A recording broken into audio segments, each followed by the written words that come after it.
Hello dear, नमस्कार। कैसे आप सब लोग? आई होप काफ़ी अच्छे होंगे, स्वस्थ होंगे, मस्त होंगे और प्रिपरेशन स्टार्ट करने की सोच रहे होंगे। क्योंकि यूपीटीपीएससी जेईई जो 2024 है ना, उसका यार फॉर्म फिलअप तो हो चुका, करेक्शन वाली डेट भी ओवर हो चुकी, तो अब बारी है तैयारी करने की। तो मेरे भाई, आप लोगों के लिए कंप्लीट रोड मैप मैंने तैयार किया है कि कब और कैसे करना है। क्योंकि कुछ बच्चे अभी सोच रहे हैं ना, वो पढ़ाई इस वजह से नहीं स्टार्ट कर रहे हैं कि यार पेपर 4 साल में होगा, 5 साल में होगा।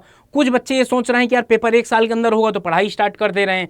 तो मेरे भाई, क्या आपकी स्ट्रेटजी रहने वाली है, क्या आपका रोड मैप रहने वाला है, यहाँ पर मैं पूरी बात करूंगा। और हाँ, एक चीज़ याद रखिएगा, जिनको वीडियो पसंद आए जरूर सेशन को लाइक करिएगा। और बाकी अगर आप बहुत समझदार हैं, आपकी तारीफ बहुत अच्छी है, तो कोई मतलब नहीं, वीडियो को स्किप कर सकते हैं।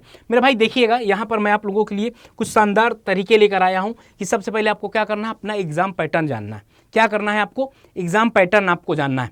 आपका एग्जाम पैटर्न जो रहने वाला है, देखिए अभी तो कोई ऑफिशियल एग्जाम पैटर्न नहीं आया, लेकिन यहाँ पर कुछ जो कयास लगाए जा रहे हैं कि इस तरीके के और भी एग्जाम हुए ना, मतलब जैसे यूपीटीपीएससी और भी एग्जाम कंडक्ट करवाई है, तो वहाँ पर ये पता चला है किस तरीके से रहेगा।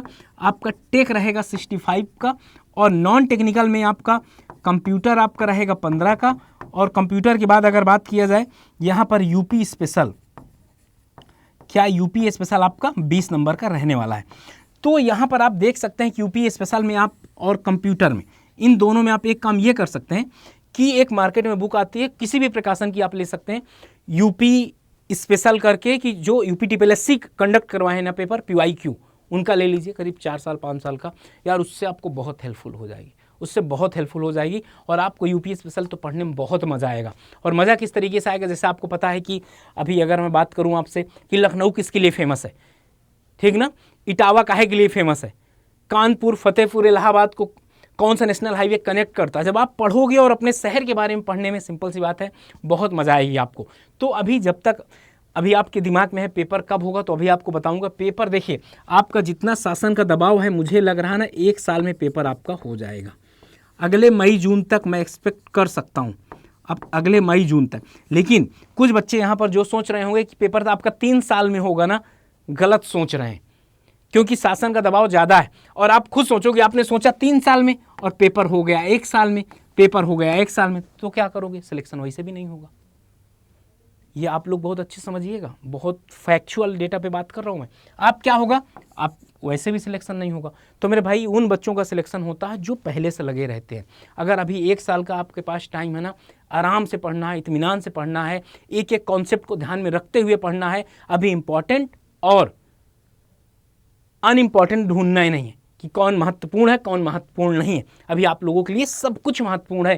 क्यों? क्योंकि अभी आपके पास टाइम है। जब टाइम नहीं होता तब देखा जाता है कि इंपॉर्टेंट है कि नहीं है। तो टेक्निकल की बात आई, तो टेक्निकल में आपके जो 65 नंबर हैं, यहाँ पर आप ना डेली 1 से 2 सब्जेक्ट डेली पढ़िए, डेली। अभी आपको बताऊंगा क्या करना है, तो आपका ये अपने से तैयार करते रहिए धीरे धीरे। बाकी हमारे क्लासेस में तो करवाया जाएगा सब कुछ। टेक्निकल की बात रही यहाँ पर, और याद रखिएगा, करीब करीब 5 से 7 हज़ार ऐसे बच्चे हैं जो पेट देते थे लेकिन नॉन टेक्निकल की तैयारी करते थे। मतलब डिप्लोमा बीटेक किए होंगे, नॉन टेक्निकल, यूपीटीपीएससी लोअर PCS वगैरह, इनकी RO इनकी तैयारी कर रहे होंगे, लेकिन उन्होंने क्या था, यूपीटीपीएससी का पेट दिया होगा। तो वो भी क्या किए भाई, बीटेक और डिप्लोमा तो किए थे, उनको लगा कि यार वैकेंसी आई है, 4612 पोस्ट है, हम भी क्यों ना अप्लाई कर दें। तो उन्होंने भी क्या कर दिया, अप्लाई कर दिया। तो अप्लाई कर दिए, तो आप ये समझ लो 5-7 हज़ार है। और वो चाहते हैं उनके लिए जो 35 नंबर हैं, उनके लिए ब्रह्मास्त्र साबित होगा, क्योंकि कहीं ना कहीं 30 नंबर यहाँ पर वो ला ही देंगे, 25 से 30 नंबर ले आएंगे। बात रही टेक्निकल की, तो यार अभी उनके पास टाइम है, अगर 1-1, 2-2 सब्जेक्ट भी पढ़ते रहेंगे ना वो लोग भी, तो वो भी आराम से 35 नंबर तो यहाँ से ले आएंगे, 35 से 40 नंबर आराम से ले आ सकते हैं। और तो यहाँ पर उनके 70 करीब बन जाएंगे और उनका सिलेक्शन का चांसेस हो जाएगा। अब जो बच्चे जिनका ये बहुत वीक है और इसमें भी बहुत ज़्यादा महारत हासिल नहीं, जितने भी डिप्लोमा वाले हैं बच्चे, तो उनके लिए अगर बताऊं तो वो भी यही एक्सपेक्टेशन कर रहे होंगे। लेकिन यहाँ पर कहीं ना कहीं वो कितने नंबर ले आएंगे, 20 नंबर लाएंगे। तो बताओ, उनसे तो पिछड़ गए ना आप लोग, उनसे तो पिछड़ गए आप लोग। तो मेरे भाई, करना क्या है, आप सोच लीजिए कि फोकस आपको करना है, एग्जाम पैटर्न नियर अबाउट यही रहना है। अभी यही पढ़िए आप लोग, और जब तक नहीं आता तब तक ये पढ़िए, ठीक ना। आगे देखते हैं क्या है। आगे ये सब्जेक्ट वाइज प्रिपरेशन करना है। ऐसे नहीं करना कि आज एक सब्जेक्ट का एक लेसन पढ़ लिए, कल एक सब्जेक्ट का एक पार्ट पढ़ लिए, परसों ऐसे पढ़ लिए। इस तरीके से बाद में पता चला हमको कॉन्फिडेंस ही नहीं आया, हमने कुछ किया ही नहीं।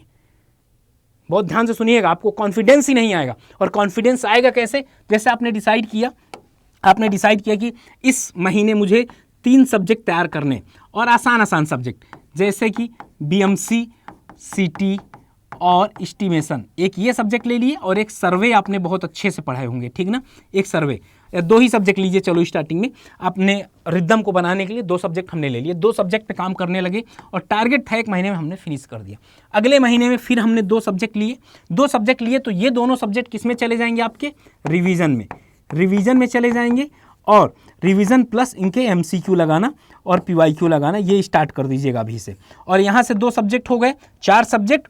और इस तरीके से 2 महीने बाद जब आप देखेंगे कि आपके हाईली वेटेज सब्जेक्ट जैसे कि 25 से 30% का वेटेज इनका रहता है और 15 से 20% का वेटेज इस सब्जेक्ट का रहता है। जब आप ये देख लेंगे तो आपको लगेगा यार मेरे तो 2 सब्जेक्ट बहुत अच्छे तैयार हो गए, पीवाईक्यू भी हो गया, एमसीक्यू भी हो गया, सारा कुछ मैं रिवीजन भी कर लिया, सब कुछ तैयार कर लिया।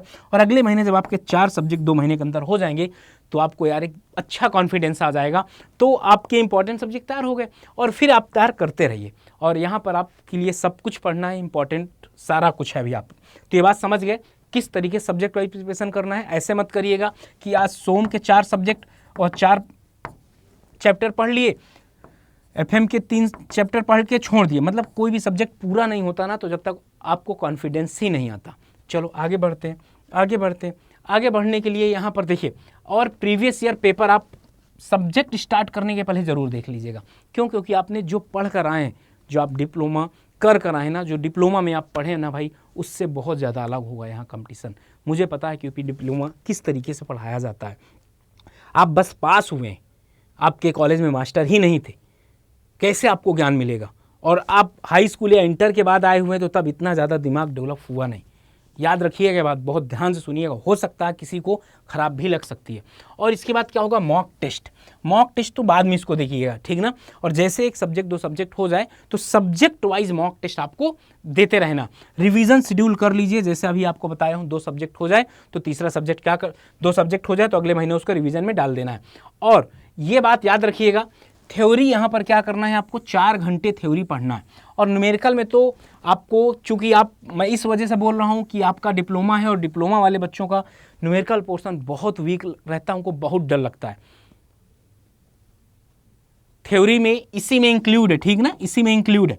तो 2 घंटे आपने थ्योरी पढ़ लिया, 2 घंटे आपने न्यूमेरिकल कर लिया, और फार्मूला भी 1 घंटे आपको करने हैं। आप चाहें तो 1 घंटे फार्मूला कर सकते हैं, अदरवाइज अभी स्टार्टिंग के महीनों में इसको छोड़ सकते हैं।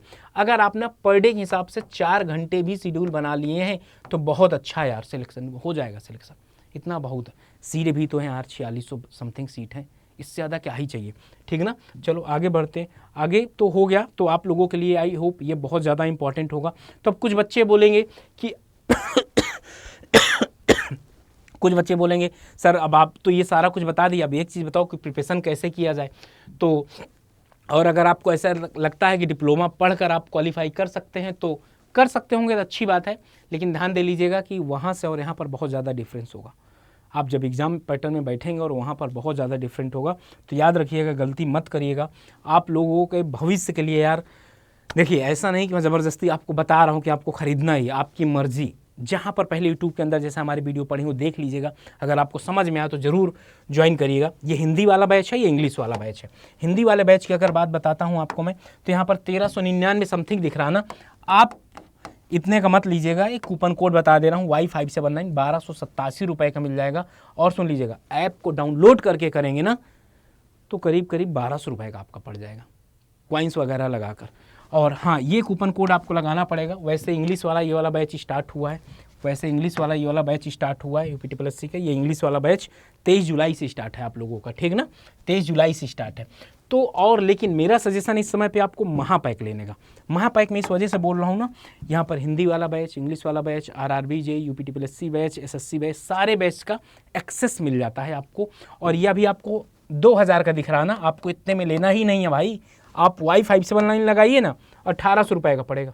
कितने का? 1800 रुपये का पड़ेगा। और ये जो डबल वैलिडिटी है, मतलब वैलिडिटी 12 मंथ की है, और इतना हैवी डिस्काउंट आपको मिल रहा है ना, ये केवल बस आज भर के लिए होगा, केवल आज भर के लिए होगा, याद रखिएगा, ठीक ना। तो जाओ यार, फटाफट एनरोल करो और अपनी तैयारी अच्छे से करो यार, क्योंकि मैं चाहता हूँ कि जितने मैक्स बच्चों का हो उतना अच्छा। क्योंकि अगर सिंपल सी बात है, यूपीटीपीएससी तुरंत लिख देगा कि हमको योग्य अभ्यर्थी न मिलने के कारण आपको लग रहा 4600 पोस्ट है ना, देखिएगा लास्ट में कहूँ ऐसा ना लिख दें कि 1500 योग्य अभ्यर्थी ही नहीं मिल पाए, तब आप क्या करेंगे। तो चलो, बाकी आप समझदार हो, मिलते हैं आपसे। और सेशन अगर अच्छा लगे तो सेशन को लाइक जरूर करिएगा। Okay, bye bye, thank you, love you and Jai Hind साथियों।